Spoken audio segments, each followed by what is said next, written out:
everyone from Chelsea Fan TV. I hope you're all doing very, very well. Big up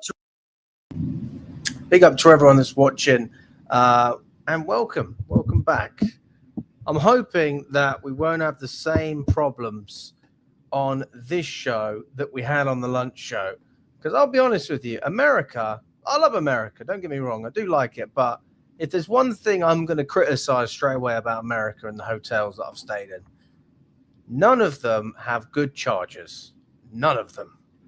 And I did the lunch show, and obviously my computer literally ran out of charge. It wouldn't charge, and I've been trying to charge it all day, but for whatever reason, it just doesn't want to do it. So I'm hanging on a thread, but we're going to try our best to run a show, and I am going to be joined by Kev as well, who's going to be jumping on. We're going to be going through everything.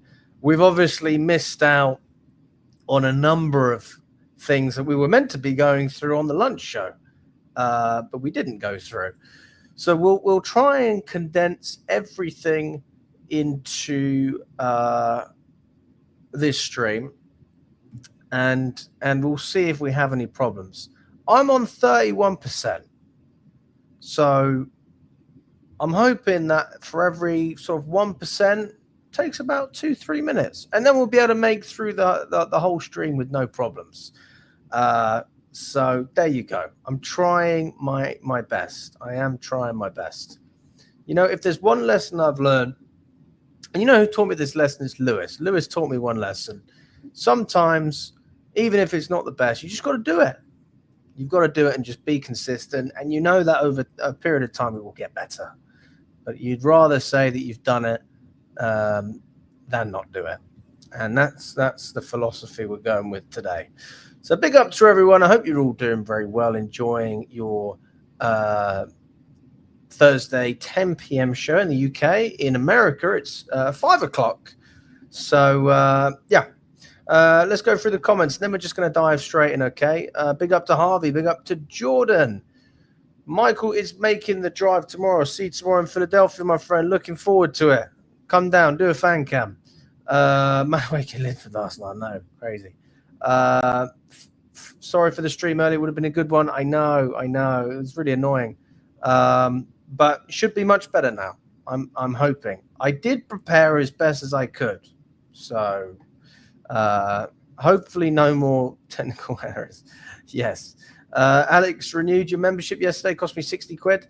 Yeah, I mean, they're putting the prices up. I mean, to be honest, even my girlfriend, right, who doesn't need to pay for a membership, they're going to charge our 15 quid just to receive tickets. That's before you even have one.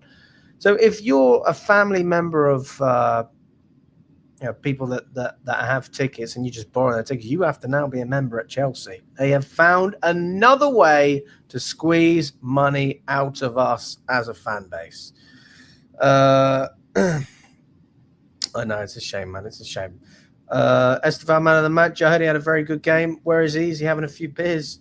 No, mate, he's not having beers. He's about to jump on. He's just he likes to take his time setting up, doesn't he? Big up to Hugh. Big up to CA Mafia as well. Right, they changed the youth membership from under 21 to under 16. Of course they did. Of course they did. Does that surprise you? It doesn't surprise me. Right. We're going to run through all of it, people. We're going to go through everything. And we're also going to be joined by a new guest as well. Hamad, how are you doing? Hello. How are you? Yeah, I'm okay, buddy. I'm okay. And Kev is joining us as well, but he's taking his time. He's taking his time. Thank you for allowing me to join the show. Appreciate it. First time on the channel. Yeah, no, I'm buzzing. Can't wait to get started. No, it's good. Everyone's good. Yeah, very well, mate. Very well. I had a few problems with the lunch show earlier, so hopefully it's all good now. I see Kev's trying to set up as well. I'll wait for him to do it properly. Yeah, man, the chargers don't work in this country. They don't work. So I'm sort of hanging by a thread, really, but Yeah. should be How are all you right. finding America? How am I finding America? It's great. It's Yeah. great. Oh my God, I love it. I mean, there's some very strange people here, but Yeah. it is like you see why they call it. I don't. Well, what do they call it? Land of the free or land of I don't know what the hell. Yeah, something like that. Anyway, like let's just say people in America are very free. We were in the White House today, and also one thing I've learned about America is very religious. Very Oh, religious. really? Oh my God, yes, yeah, extremely religious. So yeah, they're really, really. I mean, not everyone, but the people Yeah. that are religious, you can see it, and like they are not shy whatsoever. They just pray openly in front of everyone. Like, and when I say pray, I'm not talking about. I mean shouting on the Oh, street. Yeah, yeah. So Americans are very confident. yeah, yeah. Well, yeah. So it's good, man. The food's been good most of the time. We've had one or two things that we didn't really like, but I guess that's bound to be expected. And yeah, went to the White House. We're going to go out after this stream. I Have saw a that video. look around Washington, and then off to Philadelphia tomorrow morning. Oh, nice, mate. So, That'll yeah. be good. Hopefully, we win tomorrow as well. Yeah, Yeah, man. points. We're gonna run through everything to do with the game as Yeah. well. But before that, we're going to talk about some of the latest news because we've got a bit of catching up to do because my 1 p.m. show was cut very, very short. So we're going to start off with Noni Madueke. So I didn't think I would see this link, but according to Matt Law, he's on the radar of host clubs this summer, including Arsenal. He has not been put up for sale by Chelsea and has not been offered to clubs, but rivals believe he could be sold this summer as he's not considered to be untouchable. So, I mean, I'll be honest, when I read that, I was surprised, but at the same time, I'm not surprised because I don't think anyone is untouchable really for the right Yeah. price for Chelsea. But I don't know. It's not really a link I thought I'd see. Yeah, a bit of a strange one. To be honest, I don't really see him going Arsenal. I don't think that's a realistic signing for them. I'll be honest. I think Maresca does trust Madueke as well. You know, I know a lot of Chelsea fans. Yeah, I'm not really on his side at the moment. But You're not on his side. no, Why not? I don't think he's yeah, I don't think he should be starting for us. I think as a rotational player, I think especially during the Champions League and FA Cup, Carabao Cup, Premier League, I think yeah, he'd be a great rotational player. But to start, no, not for me. So who would you have as our starting pair based on what we've got At the moment, on the wing? Yeah. to be honest, right now, I mean we're lacking depth. You know, in terms of wingers. So I think Madueke and Neto, as of now, to be honest, I wouldn't start Tyreek George as of yet. I don't think he's hit the ground running. I think it might take a bit of time for him to kind of settle in. But to be honest, yeah, we need a left winger. I think either Malik, was that his name from Leon? Fofana. Yeah, that's it. I've watched a few of his videos. To be honest, he's very direct. You know, we need wingers that are not just going to keep flipping, passing back and sideways. We need wingers who are actually going to, you know, go to the byline and take on their players. So I think, obviously, with Gittins, the value is very high. I believe they're asking for like 49 million. Can't remember off the top of my head, but Well, how much they want for Gittins? I think it's about 47 million. yeah, I think that's just too much money at the end of the day. But to be honest, I don't know. I would take either Gittins or Malik Fofana. To be honest, I would actually take both. What over Madueke? Yeah. So you think they're better than Madueke? Well, I haven't really seen them, but I think if to add more depth, especially in the left wing area, I think it would be great. When I watched Madueke against who did we play again? LAFC. Yeah, he was just so poor. In my opinion, I think yeah, we're just missing that cutting edge. You all right, Kev?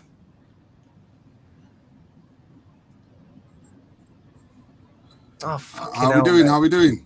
What is going on with this lag, Kev?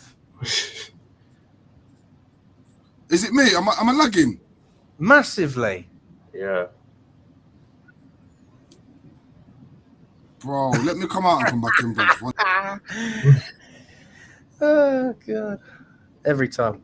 Right, let's see what they're saying. Fashionably late, absolutely. We'll see. Don't get him started on Chris Wood. Greetings from Serbia. Good to see you, mate. He's been linked to Spurs as well as not just Arsenal. My God. Who would you have on the left, Alex? Well, based on who we have at the moment? Well, based on who we're interested in this summer. Well, I mean, I think ability-wise, I'd probably say that Esteval's probably the best. But, I mean, the physicality and the experience is obviously... I don't really know what to expect. But, we spoke about this the other day. I was speaking with Lewis and Charlie. And you can't really say that he's not capable of starting for us when he's playing for the Brazilian national team. Yeah. He's obviously good enough to start for them. Otherwise, Ancelotti wouldn't pick him. So then I guess the question is, are the Brazilian national team better than Chelsea? And I'd probably say yes. They do have better players, so if he's getting into that team, I don't really see much reason why he can't get into our team. But at the same time, we've signed so many great players and they've taken time to adapt or things like that. And I think also just playing in England as well is a big step up for any player. It doesn't matter where you've come from. So if you can take that giant leap, I mean, fair play to him for coming to Chelsea in the first place, because he could have had a totally different, different lifestyle in England, isn't it? A lot of players, it's not even got anything to do with football. It's the weather, it's the culture. It's not a particularly great life compared to living in Spain or Italy, or wherever it is. So, I just think we need to see. I mean, I really don't have a favourite as it stands on the left. I think if I had to choose between the ones we've seen at the club, I'd probably go Madueke and Neto. Yeah, I mean, we don't have many options, so exactly. I don't have a lot to choose from. When we do a lot of the previews of the predicted 11s, I used to remember especially when Tuchel was our manager, we had so many options in so many different positions. It was quite fun to try and figure out, what change should we make here and there. And now I'm like, it's not even tactical. It's literally that he's good enough and he's definitely not good enough. Or he's not good enough, but he's just better than all the other ones. And that seems to be the philosophy when it comes to predicting a lot of our starting 11s. But having said that, in our midfield, I mean, that would be a fun lineup to look at, because there are loads of different options. Because you can either, you can obviously invert, whether that's Cucurella or James. You can invert Caicedo on the right. We've seen that as well. And then, maybe have Lavia in there. You've got Fernandes. You've got, what's his name? Santos as well. So, and Asugo, my God, loads of cover in there. So we're not struggling for options. We are, we're pretty good in the midfield. But if we're not able to say that for every part of this team, are we? It's really definitely not. No, I think, to be honest, our midfield, I'm actually 100% happy with. I think we actually have probably one of the best midfielders in the Premier League, I think.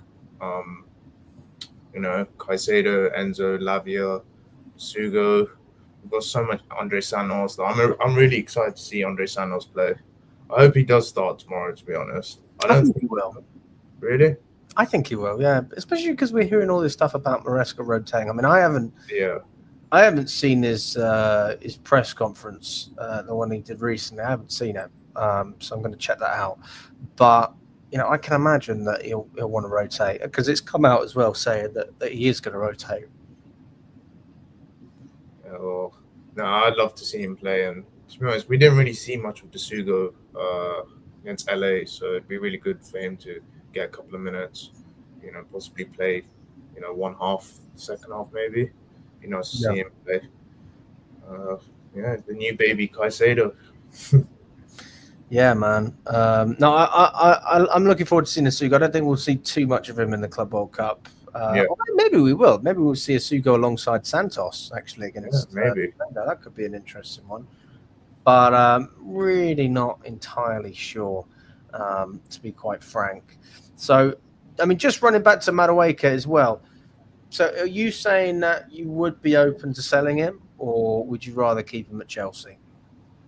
No, I would keep him. I think if clubs came at the right price, it would be tough, but I would think about it. I would think about Chelsea negotiating with another team if the money is right. As of now, due to our lack of depth on the wings, I would keep him. I still think he's a good player. I think we still have a player in him. I just think he drops his head quite, too much.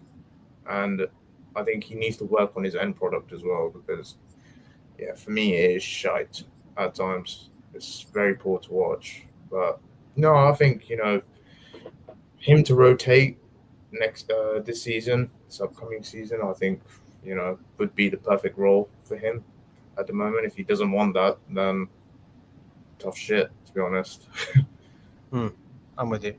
No, I think I would accept a deal of around 65 million, which is probably about the number I think we've heard anyway. Because otherwise, if you're not going to get a decent profit for the guy, then I don't see the point of going through the whole cycle again of signing another young player. Because that's what we do. We won't sign anyone ready-made with that money. So I don't think that Madueke's got worse. I think no. Better. And that, for me, is pretty much my bare minimum.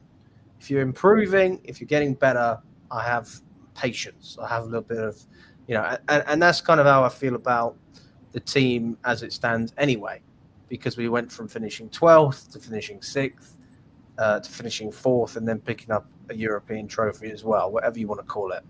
That is progression, ultimately. We didn't progress in the FA Cup, we didn't progress in the Carabao Cup, but, generally speaking, on paper, it's better. And I think that if you're looking at Madueke's performances, I mean, you might not even look at it from a performance perspective. You could just look at it from the fact of he's playing every week. I mean, that's a progression. He didn't play every week on the coach. So, I don't know. I'm not against Madueke. I'm not with him. I think he's all right. I think he's okay. I don't have a problem with the player. Right. Let's try again, Kev. Bro, all I'm saying is I need the MacBook Pro, bro. You do, man. Although my MacBook's let me down today. So. Yeah, bro. You can't win either way, man. But these aces are not the one, man. It's letting me down, bro. Every week, man. I need to step up. What have you got? So I've got an ace, man. But bro, it's dead, bro. It's Windows, innit? Windows computers. What can I expect? No, I don't do Windows anymore, mate. They get all the viruses and stuff. They're terrible. Yeah, I think this has got a virus, but through watching dodgy films, let's say. But that's another story. But we'll talk Charles. I'm back. Let's talk Charles. Mate, the dodgy film was some of Chelsea's performances. You can just say that. Anyway, yes. How are you, Kev? I'm great, man. I'm cooking out here, man. It's so hot, bro. It's boiling. So I'm trying to. Can you hear this? If I put this on, can you hear that? No. No, I'm not going to have it. It's a bit of a distraction. I can see is that a fan? Yeah, I don't want to be putting your mic picked up a little bit, man. Yeah. But yeah, man, I'm good, man. Apart from being boiled in the house, I'm good, man. Been a busy day as usual. But yeah, man, a lot of talk about Madueke, a lot of talk about signing coming in and out. So let's talk about what's new. Yeah, well, what's your take on Madueke? Me and Hamad have already spoken about him. So he's been linked with Arsenal, I believe. Yeah. I would sell him, but not to Arsenal. Not to Arsenal. I just feel like he goes Arsenal. Imagine if he goes there and does well. Just don't want it to happen. Sell him abroad. Sell him to. I prefer him to go. I've heard he's got linked to Newcastle. I personally want him to go to Newcastle over Arsenal. Not so direct royal, if you know what I mean. But yeah, I just feel like that game on Monday you played, I just don't see anything, if you know what I mean. The body language, the attitude, the work rate, just don't see it. I actually like him, you know. I think he's he's a cool guy in that. But I just feel something's missing, and I think it's just his body language. You know, he's just always like pulling his shorts, and you know, we want him to work hard. We want him to do his job, get down the wing, cause havoc, score goals, assist. He doesn't do enough of it. I mean, T&Cs last season, in the amount of goals he scored, is not enough for how much plays, for how much games he scored, how many games he played in. Nowhere near. So, and considering he scored 3 in one game, not good enough. I just think I don't want to slate him too much because, like I said, I think I like him, but I just don't think he's Chelsea level. I feel like he is a squad player at best. We need to get better players around him. But if he thinks he's a starter, you know, he's a long way from Starbucks, let's say. You know what I mean, bro? He's a long way off it. There's better wingers in the Prem that we can get. Kudus would be one. I prefer Kudus. Kudus gives you the work rate. It gives you that directness. With Madueke, there's too much cutting in, cutting out. The end products is finally there. So I believe if the right amount of money was to come up, I'd sell, but not to Arsenal. I'm with you on that. I'm with you. Yeah, do you have anything else to add on that, Hamad? No, I completely agree with Kev. As mentioned before about my views, Madueke, I just don't think he's cutting it for us right now. So yeah, we just need to look in the transfer market and look to strengthen on the wings. Because, you know, we've got a lot of games to play next season. So, you know, we need a lot of depth. Especially, you know, players getting injured nowadays as well. We don't want to risk, you know, not having any depth in specific areas of the pitch. So, hopefully we do sign a top winger who can actually deliver and, you know, support the attack and create goals and score goals. Because that's what we need. It's true. It's true. Madueke, I mean, Maresca has actually spoken about Madueke and the situation regarding his future. He said, Noni is our player. You can read a lot of speculation at the moment, but we consider Noni our player for the coming season. So that's what Maresca's had to say about Madueke. Moving on, we're going to look at Ekitike, a player that we've been linked with quite a bit. But we've obviously been off-put by the price tag of 84 million, understandably. Now, is saying that there is a feeling among top English clubs that Frankfurt may accept around £68 million to 76 in the coming days or weeks. What do you guys think about that? Not worth it at all. You know, he might be a good player in the Bundesliga, but he's not proven. You know, he's not. He's had like maybe 1 or 2 good seasons. You know, he's not the finished article, and I've just been crying out. I'd be really honest. I've been crying out for a world-class striker. You know, it's just a shame that we're not actually actively looking to maybe even sign it. I don't even want to talk about Osimhen because it's just well, that's not going to happen. We know that. Yeah, no, I know that. It's just like, you know, top players like Gyökeres, Osimhen, just the top strikers out there. And, so, you know, 84 million Frankfurt are asking for now. If we go and sign him for 84 million pounds, if we go and sign him for 84 million pounds, it's a joke. It's an absolute risk. The guy has had one season at the top level, not proven. Yes, he scored good amount of goals last year in a decent league.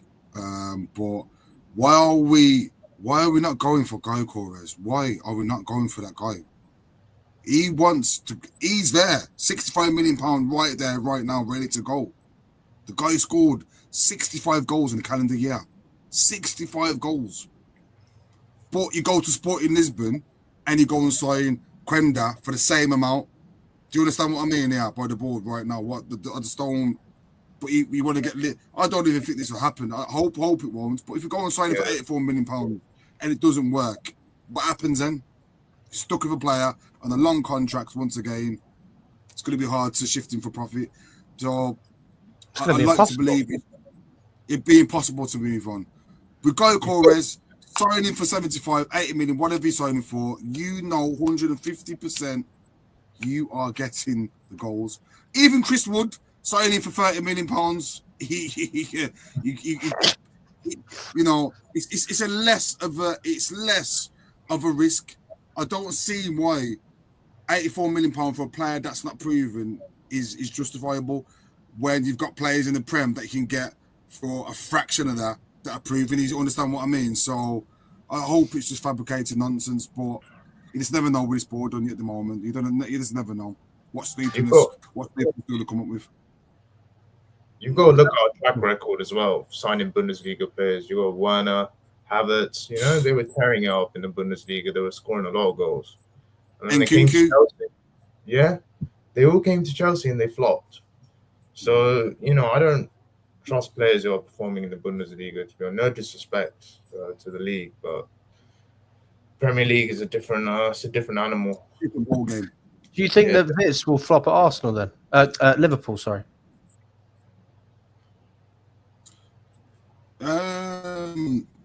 No, I think he'll do well. I think the way Liverpool, the thing is, the difference between him signing for us and Liverpool is coming into a system which has been set up and passed to another manager, which he's kind of kept it the same. He's got experience around him. It's not much change. He comes into Chelsea, it's a different scenario, if you understand what I mean. When you go into that change room and you've got Alisson, you've got Van Dijk, you've got Salah, you've got players that have been there, done it. Throughout that team, it's easy for him to come and settle into the squad.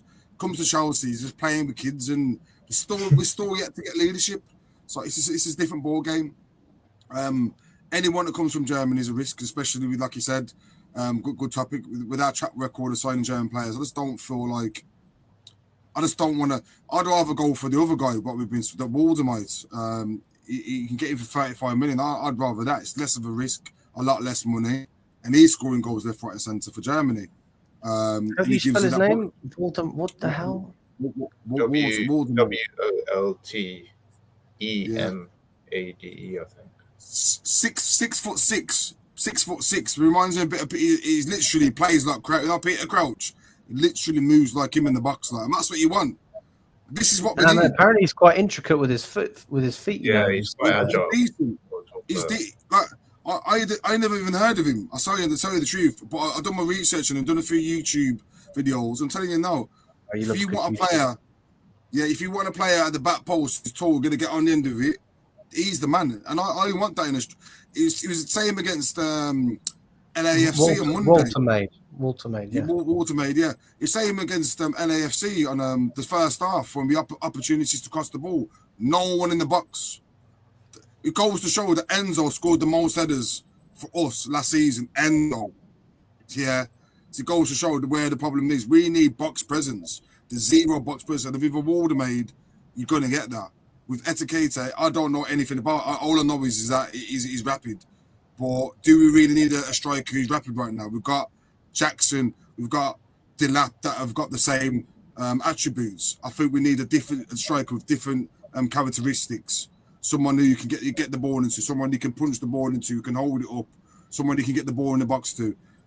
So for me personally, he's not that. I don't see Ekitike as that kind of strike. If you understand what I mean, yeah. I'm with you. No, I'll be honest with you. I don't really see the logic of. Well, I do see the logic if you want a low risk signing, but Ekitike, I mean, his numbers have been pretty good this season. I mean, I'll share this screen with you now. Transfer market, guys, is a great way of seeing how players perform over a season. These are his stats in all competitions. I don't know. One of you's got your sound up. I don't know if it's you, Hamad. You might need to mute yourself when I'm speaking. So this is what we have in terms of all the games he's played. He's played 48, 22 goals and 12 assists. That's pretty good. All right, in the grand scheme, that's pretty good. That's 34 GA in 48 games. I don't think anyone can argue against those stats and say they're not good stats. They're exceptional. They're very good. All right. Now, the next thing we're looking for is when does he score the goals? Where does he do it? Does he do it all at the beginning? Does he do it at the end? Does he do a Noni Madueke and only score a hat-trick in one game? And then when you see, oh, he's got 9 goals, he just got 3 hat-tricks or whatever it was. So this is what he did at the beginning of the season. You know, he started off okay, pretty mixed. From game week 9, he was performing well. He had a small quiet spell, again, getting consistent goals, spreading them out, and assists as well. And that's how he finished the season. So a very, very consistent season. In the Europa League, you know, again, the goals are pretty spread out. Didn't start off the best. He had a small gap in there, but I mean, these are really good stats. Again, in the cup, done very well. So I can't really look at what he's done and say that, yeah, that's a striker that I don't like. His stats are exceptional. The problem isn't what he's done this season. It's what has he done in his whole career. And before this season, it wasn't that much. Yeah, but you can say the same thing for Cole Palmer as well, can't you? I don't really... Yes or no? When you're paying £84 million, yeah, but Cole Palmer did it for us. It's different. No, but when we signed Cole Palmer, he wasn't experienced, wasn't he? He had a few games at City. Yeah, like most of the players we signed. But I mean, we're not spending 84 million on most. There you go, then. So that's my point. So I feel like he spent £84 million. He wasn't proven, didn't you? Mate, not proven. Ekitike, not proven. There's only Guy Corres and Usherman really on the market right now that you can say that are proven strikers at the top caliber. If you want to go further down the pack, I'm not going to say his name again, but the strikers that, for me, that are less of a risk and they're proven that can do the job. So, haven't the board learned from the mistakes of Mudryk, for one, like spending money on massive contracts? It's a very high risk kind of attitude to have towards signings. We need to go for proven players now. That's it. Proven players. I'm sick of signing kids. I really am. Like, you know, we made so much progress this season. We really did, especially considering from where we were, finishing 12th, 6th. And, you know, we got top 4. You know, we're ahead of schedule now. You know, as Maresca said, at least 2 years, you know, we should be competing in the Champions League. And we're ahead of schedule. So why not use that to our advantage and actually sign good, proven, high-quality players who have experience in the Champions League, can, you know, take us further up in the table in the Premier League as well. But I think obviously a lot of players coming back from loan as well from Strasbourg, like Andre Sanos, I think, you know, will add so much versatility and strength in our depth. But yeah, just, you know what, if we're interested in Ekitike for 84 million, I'd rather just go get Kudus. I'll be honest. For that money. But with Kudus players, is in the Ekitike a striker though? Kudus is more of a left wing attacking midfielder, isn't he? To my belief. Yeah, but to be honest, I don't know with you guys, but how would you feel about Jackson and Liam Delap, you know, leading the line? What, as a pair? Well, I mean, just both. Jackson, you play Jackson left forward and Delap up top. Is that what you mean? Well, it's better than what we had last season. Do you think Liam Delap will turn up this season? Do you think he can deliver for us? Delap and Jackson, the thing is with them pair in the same team, they want to do the same kind of thing, if you understand what I mean. They're both centre forwards. They're not your typical number 9. They want to drop deep. They want to get involved with the ball play. They want to go wide. They want to cross balls in the box. Look at Liam Delap on Monday. Got a cross into the box. I want my striker to be on the end of a cross, not crossing it. You understand what I mean? I just don't think they're out and out strikers. And this is what I mean by we need to get a striker who's going to be in the box all the time, getting tap-ins, getting headers in. This will make the team such a different beast. because you then can change different games. You can change it up. If a team's playing a low block, you can then bring on the big man, say, you know what, let's get it into the box, get cross into the box. You've got that outlet. There's been so many times I've seen Chelsea this season, and I'm looking down the pitch, and it goes wide, it comes back, it goes across, goes wide, because there's no one to get the ball into the box to. And that was the same thing first half on Monday. And then, you know, obviously he changed the tactics and so he must have said to Enzo, let's make a late run into the box. Enzo ended up getting a header in, which he has done on a couple of occasions. But Enzo's one of the smallest players in the pitch and he's getting the most headers. I just want box presence.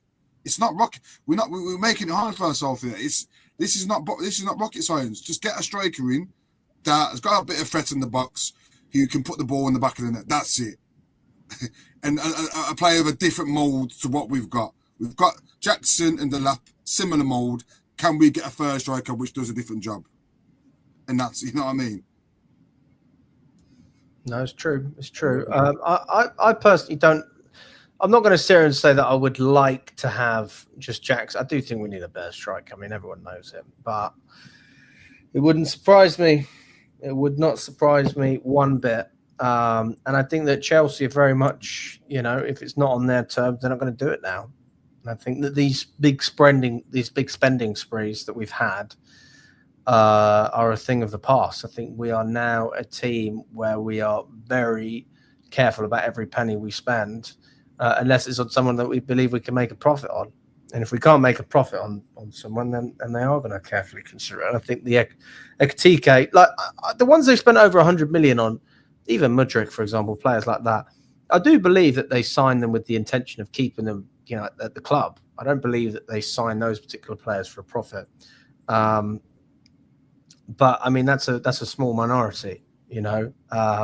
So if we're signing Ekitike, we're signing him for him to stay at Chelsea. We're not signing him to then sell him on, because they won't sell him to lose money.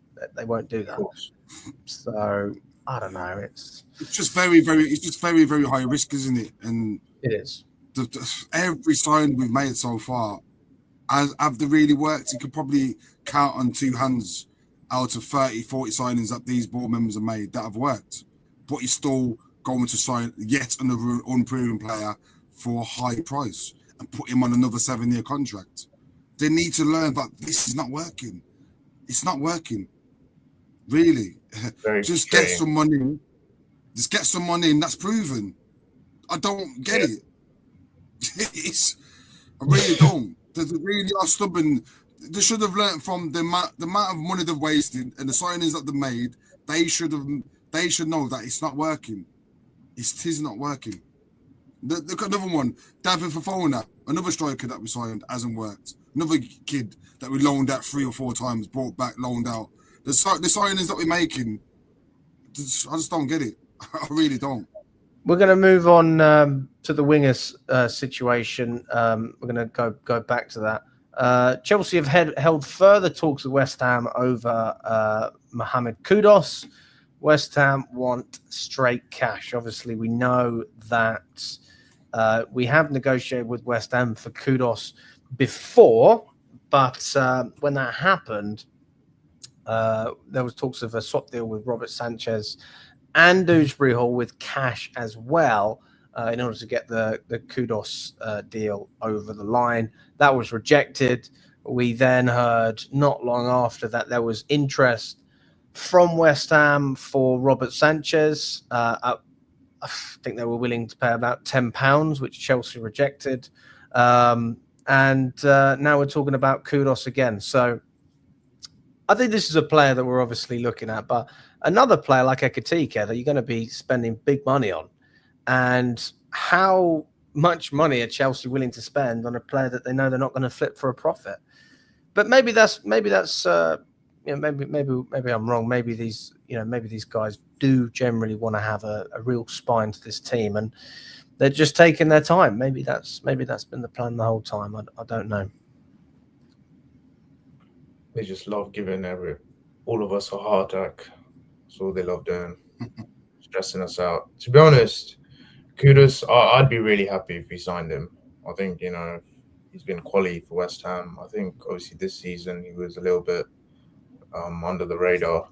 But I still think, he would add massive quality to the team, especially linking up with Cole Palmer as well, and Delap. He makes good runs as well, He's hungry to get into the box. He takes a lot of shots as well. So, we need that.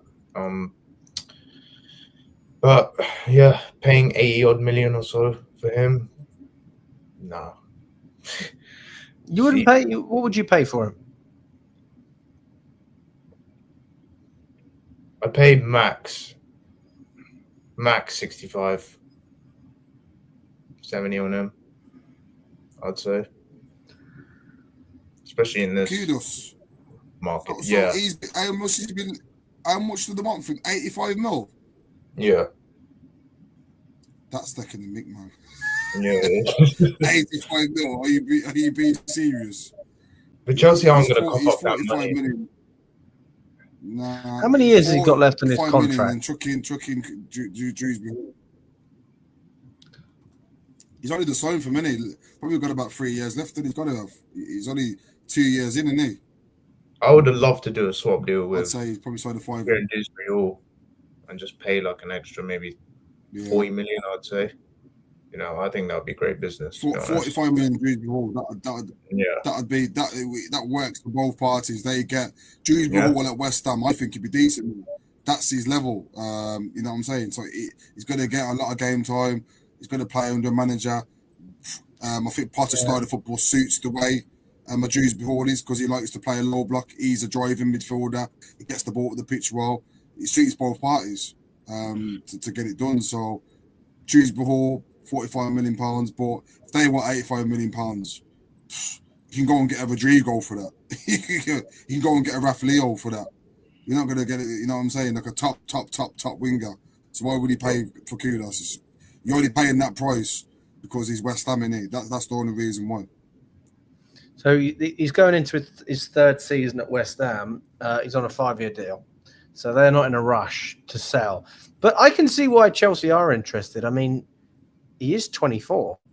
So, I mean, he kind of does fit our age bracket in terms of being a young player that we could potentially sign. But, again, it's all potential, isn't it? And there's nothing hard. There's nothing that you can look at and say, oh, like when we have under Abramovich, we saw a player, we were linked with a player, we bid for the player, we might not get him, we bid again, and we get the player. And now, so much talk, and it's like we pussyfoot around a lot of these signings. I don't know. I don't think this deal will happen, to be honest with you. Especially not at that price. I mean, I'd rather pay 85 million for Rodrigo.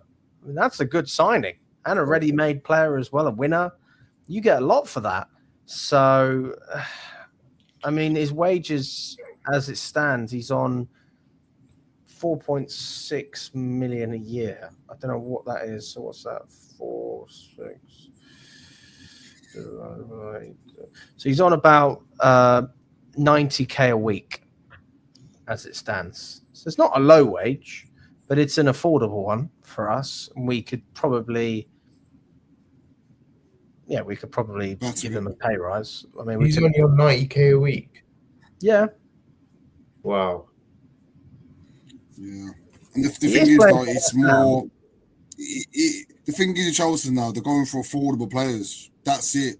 They're going for quality players, but affordable at the same time. As under Abramovich, if a Rodrigo was even available, they wouldn't be bothered. They just go and chuck him 350. They don't. We'll just get it across the line. Now it's low wages, 7-8 year contracts. Because they want to keep the cost down for PSI, etc.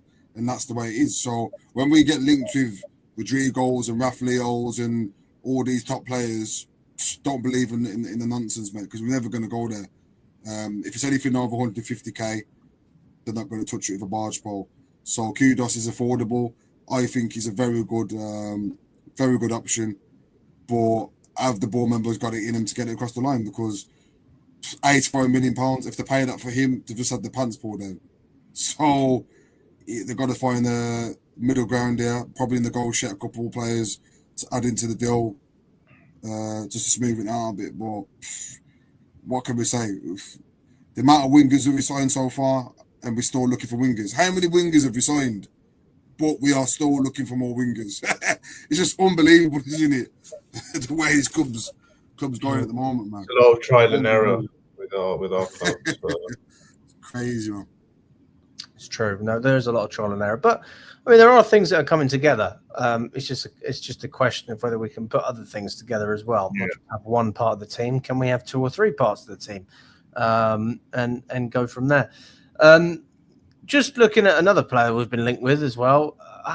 I've never understood why, but according to Fabrizio Romano, initial contacts have taken place for Joao Pedro. Chelsea have him on their list. Now we've known about Joao Pedro before, so this isn't brand new. But I don't understand why he's one of the main players we've been targeting, because he's not actually that cheap. And Brighton aren't really in a position where they need to sell, so they can just basically command whatever fee they want, which I've heard is around 60 million, which is almost double what they paid for it. So I really struggle to see the logic in bringing in Joao Pedro from a financial perspective, because I mean, we just signed Delap for 30 million, and I think we can all agree that was great business. Yeah. And now we're looking at spending double that for a player that, honestly, I don't see having more of an impact in this team than Delap. So yeah, the thing is with Pedro, it's the versatility. He can play cam, he can play on the right side, and he can play through the middle. So he can play in multiple positions. But yet once again, is he really that out and out number 9 that we're looking for? No, he's not. Well, we got an out and out number 9. We did get that. We just didn't get the one that people were asking for. Yeah, I mean there's mine and yours number 9's totally different, Alex. I mean like old school number 9. Delap's not that. I just feel like 60 million for Pedro. No. Why not just pay an extra £5 million and go in for goal scorers? This is what I'm saying. What are these? I just don't know what the thought right now. I don't get the thought. I really don't. The market is so hyperinflated. It's crazy. I think Joao Pedro for 60 million is. Okay. And you know what? We do love Brian, so we love copying the Brian model. So it might give him a favor, and yeah. It looks like the most realistic one out of all strikers to be brought. It'd probably be him, just because he plays for Brighton, and over the last few seasons, how much money they took off us. But we're just going in for the same kind of strikers. To be fair to right now, I don't think another striker is a priority. I feel like a centre back and a goalkeeper and the left back is more of a priority than a striker right now. So I don't see why we're going in for a striker with the same characteristics as what we've already got. I'm not getting the thought behind the way these board members are doing business. But let's just leave them to it. Let's leave them to it. I'll be honest with you as well. If we hadn't have gotten rid of Petrovic as well, I'd feel so much more confident about the team. I would definitely feel better, because I'd say, okay, well, we've signed Delap, we've got a good goalkeeper, we'd have Manyan, our midfield's great, we just need a bit of cover on the wings and in defence, and we're looking good. But there are more areas now that we need to cover. I think, another striker is just a bit of extra quality. John Duran for striker, young, big. Well, he's not going to leave. Al Nassr are in no position to sell. They just bought him. I like him a lot.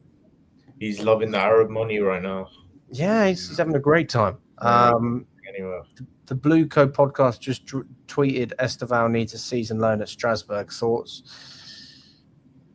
I don't know, man.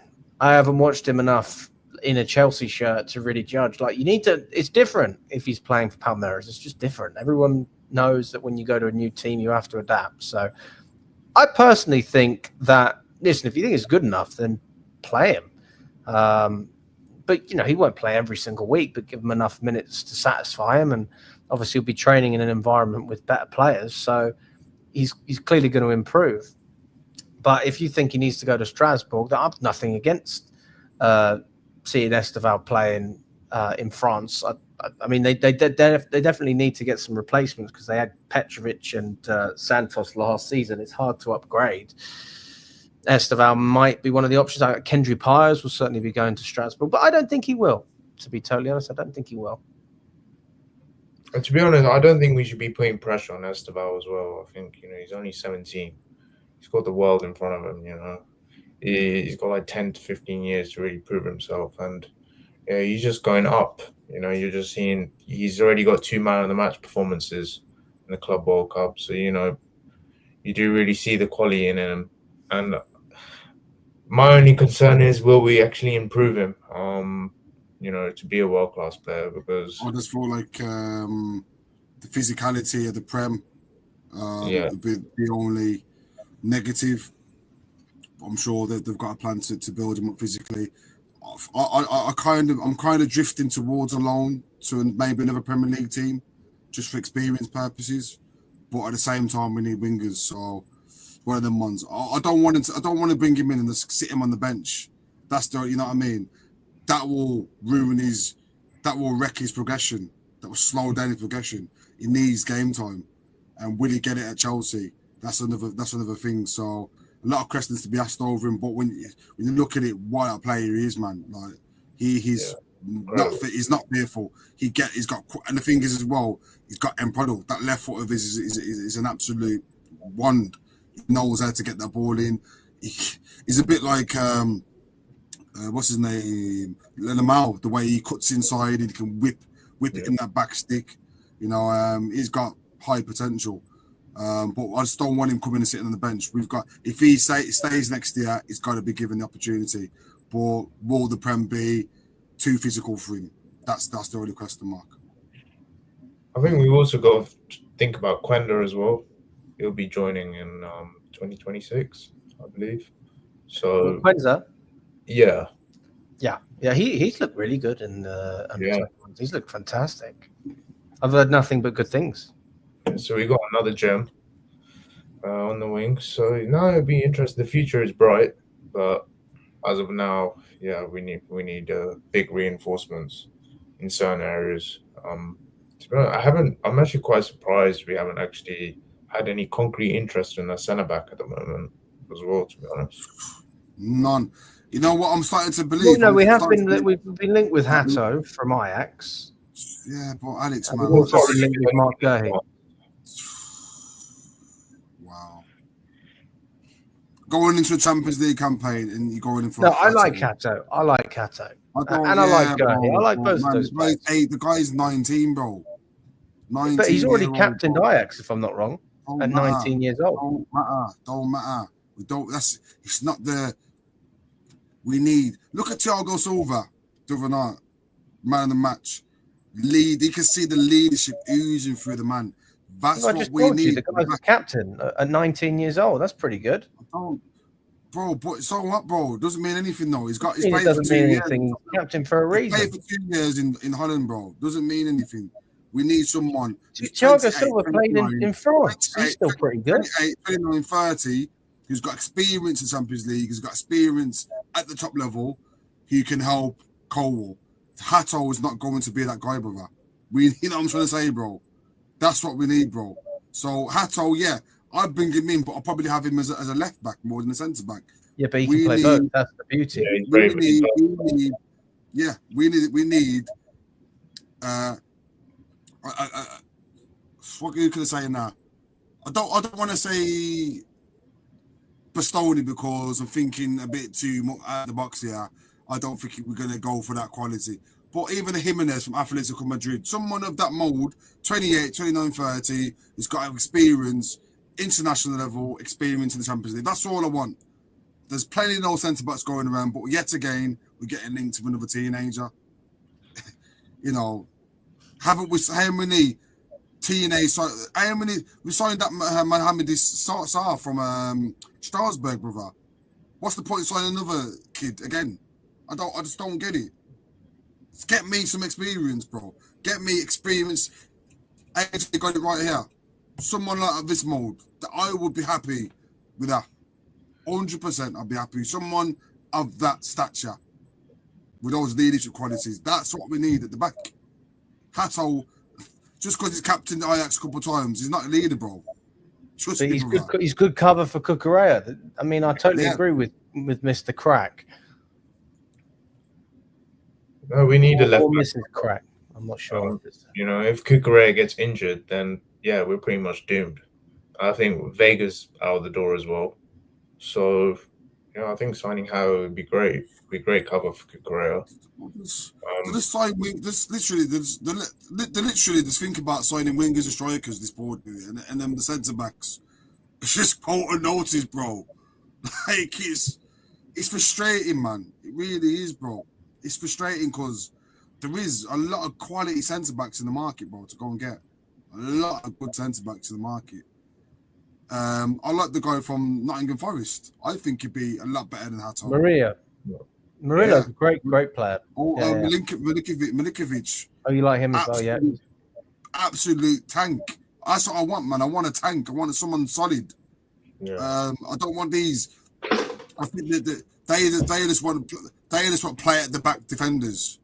Go back to the old school defenders. Like I want to see like a John Terry kind of defender. Someone's going to put the neck on the line. Someone's going to get the headers out. Just a proper solid defender in the team. And then you got Colwell next to him that can do all the playing at the back. Right now we've got Tosin and Colwell. They're both similar kind of defenders. They both slow the player. They both slow the player down. They both want to play at the back. But when it comes to doing the actual defending, they're very mid. And it's facts, bro. So we need an actual quality centre back, and I believe that will elevate the team even further. I mean, I think you know what you're going to get out of Tosin, and I think Tosin's pretty much meeting my expectations. He's been all right. As for Colwell, I'll give him a season because I don't think he's been terrible. So I want to see a clear progression because I think under Poch he struggled. I think under Maresca he's been better, and I think a second season we might see him improve more. Yeah, I think to be honest, towards the end of the season, I think Colwell was great. I think defensively as well, he was a lot more solid, and especially in the first game against LA, he was a brick wall at times. So, but I think to be honest, I think the likes of Mark Gay, I think I'd be really happy if we signed him. I think he offers a lot of Premier League experience, maybe not Champions League, but he is a beast. So. I would happily take him, but not sure about the fee, especially with our stubborn ownership. Yeah, I'm not sure. Father, good to see you, mate. Father says, Kudus is levels above these names flying around. That's the difference between top 3 ambition and just surviving the season. Levels above everyone. Who are the other names we've been linked with? What, Ekitike and all that? Is that what we're talking about here? He's a game changer, exactly what this team needs, not another project or PR signing. Yeah, you guys agree with that? 100%. Kudus is brilliant, man. I ain't got a problem. The thing with Kudus is he picks up good positions in the box as well, and he's strong. His strength goes unnoticed. He can hold a player off. He can spin a player, acceleration, and he's got a brilliant left foot. He doesn't mess about like your nonnies and players like that just want to cut in and out and make themselves look fancy. This guy he'll get an opportunity and he'll pop a shot off and make things happen. But £85 million, I'm not buying it. No more than 45, 50. Really? See, even I would pay more than that. No. I'd pay 70. 70 million for him. I would. I'd be happy with 70. Yeah, maybe even 75, just because West Ham don't want to sell. 80, I think we're pushing it. Yeah. 75, I'd say max. I'd go for Kudus. I mean, I'd take Kudus over Joao Pedro and Ekitike. I probably would take Kudus over them, to be fair. In terms of Garnacho, I don't even know why he's in the conversation. Jamie Gittins. Williams is a good player, but it's just too expensive. We're totally priced out. He's going Barcelona. He's agreed terms of Barcelona already. He must be taking a big pay cut. Nah, like 250k a week probably. Well, he's on about 300, so that is a pay cut. No. pay cut, but you're going to go and win trophies. So It's true. I don't think How often does that happen that you take a pay cut to go and win trophies? It's weird how football's changed now. It used to be all the biggest teams that could pay the biggest wages, and now it's a different ball game. Yeah, because you told me about Bilbao, they've got a different wage structure, in they? Because that's what it is. The wage structure there is different because they're all Spanish players and they make profits on the contract, I believe, or something like that. Yeah. So that's the reason why it's probably getting more there. There you go. Well, listen, guys, we're going to round it up there. Really appreciate your time, Hamad and Kev. Good to see you on the first stream, Hamad. Always a pleasure, mate. And thanks, everyone, for watching as well. We'll catch up very soon. Smash the like button if you haven't already. And we will be back tomorrow at 1 p.m. for the lunch show, previewing the Flamengo game and talking about everything that we're going to hopefully see in that one. All the best, guys. And